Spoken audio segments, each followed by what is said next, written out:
Alright guys, glad y'all came back to stick around with me. I believe it's the 10th of March, so getting closer to turkey season, folks.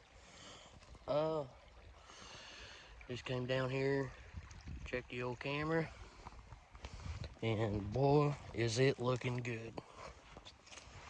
It is looking amazing this year. I had one picture though, just one, of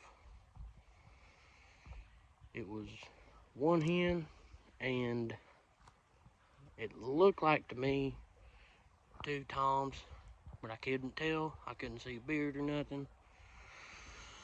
But I just put new batteries in it, and I'm hoping to get another one, some more pictures pretty soon.